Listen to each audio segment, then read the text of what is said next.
¿A qué nos referimos cuando hablamos de tiranía? ¿A qué estamos haciendo referencia cuando decimos barbarie? ¿Qué estamos tratando de explicar cuando nos referimos a civilización? ¿De qué hablamos cuando decimos ideas de la libertad? ¿O a qué nos referimos con la noción de libertad desde una perspectiva justamente liberal? Bueno, nos tenemos que remitir a la Ilustración inglesa y a uno de los principales referentes, al menos a nivel historiográfico, que es Edward Gibbon, que en su obra monumental, Historia de la decadencia y la caída del Imperio Romano, él logra establecer una serie de dicotomías que son claves. Y de ahí los va a tomar Domingo Faustino Sarmiento cuando escribe el Facundo, y de ahí lo toman la mayoría de los autores liberales argentinos. En primer lugar, ¿a qué nos referimos con tiranía? ¿Y a qué nos referimos con barbarie? Cuando decimos tiranía, nos estamos refiriendo a un esquema en el cual tenemos un orden establecido, pero no hay libertad. Y cuando hablamos de barbarie, nos referimos a un esquema donde hay libertad, pero no hay orden. Y recordemos que la premisa clave del proyecto civilizatorio que impulsa el liberalismo y que nace, entre otros pensadores, en estas categorías de Gibbon, es la idea de orden y progreso. Es un ideal civilizatorio, la idea de que la ciencia y la razón, acompañando un proceso de desarrollo capitalista, nos tienen que llevar al progreso como sociedad. En la Argentina del siglo XIX está bastante bien delimitada cuál es la tiranía, cuál es la barbarie y dónde están las ideas de la libertad. Y ahí nos encontramos con que la tiranía está representada perfectamente, porque tiene todos los atributos para ello, con lo que es la gobernación, el primer gobierno, el segundo gobierno de Juan Manuel de Rosas. Por eso podemos hablar de la tiranía de Rosas, primer tiranía argentina. Ya vamos a explicar en otro video por qué primer tiranía y cuál sería la segunda. La primer tiranía argentina entonces es justamente el gobierno de Juan Manuel de Rosas. ¿Por qué? Porque logra establecer un orden en medio de la anarquía, sobre todo y específicamente luego del asesinato de Facundo Quiroga por los hermanos Reina Fe, si es que realmente ellos fueron los autores intelectuales del crimen. Esto está todavía por verse y nunca se va a terminar de esclarecer qué pasó ese día en Barranca Yaco y quién ordenó el asesinato realmente. Recordemos que los hermanos Reina Fe, cuando son ejecutados, mueren gritando: el verdadero asesino de Quiroga es Rosas. Ya vamos a llegar a eso. Qué casualidad que justo en ese momento Facundo Quiroga estaba buscando achicar la distancia con una constitución que fuera promulgada, y Rosas va a ser el principal opositor. Esa constitución, al principal que perjudica es a Rosas, porque justamente Rosas está gobernando con la suma del poder. Cuando hablamos de división de poderes, desde una perspectiva ilustrada y liberal, una perspectiva republicana, decimos que el poder tiene que estar dividido. Tenemos el poder ejecutivo, el poder legislativo, el poder judicial. La suma del poder público que encarna Juan Manuel de Rosas es justamente la idea de que el Estado pasa a estar personificado, valga la redundancia, en la singularidad de una misma persona. Es como cuando Luis XIV decía: el Estado soy yo. Es un absolutismo. Es un despotismo. Por esa razón decimos que Rosas es un tirano. Y es apropiado. O sea, a ver, digamos, no es una elección peyorativa de palabras, no es una elección poética, no es que ha quedado enmarcada de esa manera el gobierno de Rosas en la historia argentina porque, nada, los liberales que escribieron después de Mitre les caía mal Rosas. No es una decisión caprichosa, estamos hablando de conceptualizaciones rigurosas y científicas. Una tiranía es esto. ¿Y qué es Rosas? Una tiranía. Es un esquema donde hay un orden, pero es un orden unipersonal que deviene de una persona. No hay libertad. Nadie podía oponerse, pensar diferente. Por lo tanto, aquellos que difieren o aquellos que dicen: no, bueno, pero el gobierno de Rosas tuvo elementos que vale la pena ponderar, en la defensa de la soberanía, la defensa de las ideas nacionales y populares. Habría que incluso después entrar a debatir qué son las ideas nacionales, qué son las ideas populares, y si realmente cabe en un esquema riguroso y científico llamarlos de esa manera. Pero Destacar bondades o destacar activos que pueden rastrearse en lo que es el mandato de Rosas no quita que se trate de una tiranía. A ver, asimismo podemos destacar también momentos muy potentes y muy acertados en lo que fue el reinado de Luis XIV. O podemos decir, la verdad que las reformas borbónicas que impuso Carlos V funcionaron bastante bien o generaron una modernización dentro del esquema estatal que planteaba la monarquía absoluta española en ese momento. Ahora bien, no dejan de ser monarcas.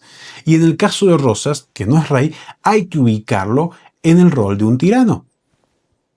Es un sujeto que asumió la conducción de un país como si se tratara de un rey, sin que haya una legitimidad para eso, y sobre todo retrasando la sanción de la Constitución, que iba a ser el inicio de un camino hacia un ideal de progreso. Y por otro lado tenemos la barbarie. Y ahí tenemos que hablar del resto de los caudillos, de la situación del resto de las provincias, donde el concepto de autonomía provincial, la idea de que la provincia preexiste al Estado Nacional, lo único que está buscando es proteger los intereses de estos señores feudales que manejaban sus provincias como si fuesen feudos. Entonces, en esa libertad de hacer, en esa libertad equivocada que propone el concepto confederal, la idea de confederación, la sumatoria de varios microestados que serían las provincias, en realidad es un esquema barbárico. Es un esquema que nos remonta a las tribus de los germanos que invadieron el Imperio Romano. Es totalmente opuesto a un ideal de civilización. Es lo opuesto a una organización nacional. No puede haber orden y progreso si persistían estos caudillos que literalmente operaban como caciques en sus respectivas provincias. Justamente el proyecto de organización nacional que se inaugura en 1862 viene a terminar para siempre con la barbarie de los caudillos. Cuando Sarmiento dice que lo que había acá era un desierto, se refiere justamente a un desierto jurídico. No hay Estado de Derecho, no hay una nación constituida. Lo que hay son distintos feudos con pactos de no agresión entre sí y que han depositado la representación de las relaciones exteriores en el gobernador de Buenos Aires, que en la práctica está actuando como si fuese un monarca. Eso es lo que vino a terminarse primero en el 52. Caseros, primer gran triunfo de las ideas de la libertad. Desde la época de Mayo, cuando nos independizamos del rey de España, cuando iniciamos el camino, como dice el Perindongui, de revolución y guerra, el primer granito es Caseros.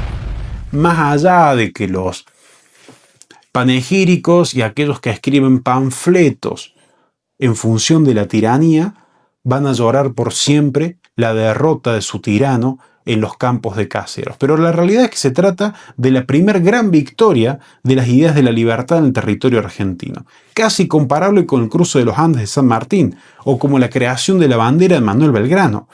Es un hito que deberíamos seguir festejando hasta el día de hoy y que es una lástima que los chicos en la escuela o lo ignoren o que no entiendan exactamente qué significa Caseros para la causa de la libertad y para la organización nacional. El siguiente gran hito espectacular es 1862, cuando finalmente la civilización, luego de Pavón, se impone con la fuerza de las armas, de una forma violenta y sangrienta, lamentablemente, pero logra terminar de una vez y para siempre con el imperio de la barbarie. Y nace ahí sí la senda, siguiendo a Oslac, de ese proceso de estatidad para lograr convertirnos en una nación. El proyecto de organización nacional marca el inicio en un camino hacia la libertad. Y cuando hablamos de ideas de la libertad, ¿de qué estamos hablando? ¿A qué se refieren esta gente que dice viva la libertad? Bueno, por libertad entendemos principalmente la defensa del individuo frente al poder del Estado. Ese Estado que es un mal necesario, siguiendo las ideas de Thomas Hobbes, que habla de el leviatán, de este monstruo bíblico, el Estado como un mal necesario. Para poder coexistir y para poder crear una sociedad civilizada, vamos a necesitar lamentablemente que el Estado exista. Ahora bien, el liberalismo justamente se trata de ponerle frenos a ese Estado. Justamente el corporativismo del fascismo europeo, que nace en Italia y que luego lamentablemente se va a expandir a varias naciones con consecuencias catastróficas, es la idea de la concentración de poder dentro de lo que es el artefacto del Estado. Mussolini decía: fuera del Estado nada, dentro del Estado todo. Hay que tener mucho cuidado cuando uno invoca a un monstruo como es el Estado. Hay que entender que el Estado es un mal que lo tenemos que tolerar porque no hemos encontrado todavía otra tecnología que sea superadora. Es como cuando Winston Churchill decía que la democracia es el sistema menos malo que hemos encontrado para poder representarnos y elegir representantes. No significa que la democracia sea el mejor sistema. Es apenas, sí, el menos malo. Lo mismo pasa con el Estado, que no deja de ser una tecnología. La idea de Estado tiene que ser la mínima expresión posible, tiene que tener funciones súper limitadas, súper acotadas y sobre todo orientar el funcionamiento de la sociedad hacia el progreso, y un progreso que tiene que estar anclado en un modelo de producción capitalista de vuelta, porque la civilización occidental libre y cristiana, el mejor modelo que ha desarrollado para garantizar el progreso de la civilización es el capitalismo. Y el capitalismo tiene dos principios fundamentales. Uno es el respeto de la propiedad privada y el otro es el libre mercado. Y ya vamos a ver por qué la Argentina tiene una relación tan conflictiva con la noción de libre mercado y con el sistema capitalista en general. Pero cuando hablamos de libertad, cuando hablamos de liberalismo, estamos hablando de estos dos grandes constructos intelectuales que devienen directamente de los mejores pensadores de la Ilustración del siglo XVIII, que colocan a la razón por encima de todo y que logran ordenar un proyecto de sociedad en aras de un ideal científico y racional, en donde la sociedad pueda progresar económicamente gracias al capitalismo y donde el individuo puede estar protegido del accionar del Estado. Un Estado cuya existencia tenemos lamentablemente que tolerar, pero que tenemos que limitar. Y para eso existen las constituciones y todo el Estado de Derecho, que está principalmente pensado y orientado a limitar el accionar del Estado sobre el individuo. Recordemos que cuando surgen estas constituciones, la idea era limitar los poderes del rey, que en ese momento el rey era equiparado con el Estado. El Estado soy yo, decía Luis XIV. Bueno, lamentablemente, ya vamos a verlo en el próximo video, la Argentina a lo largo de su historia ha ido y ha venido varias veces.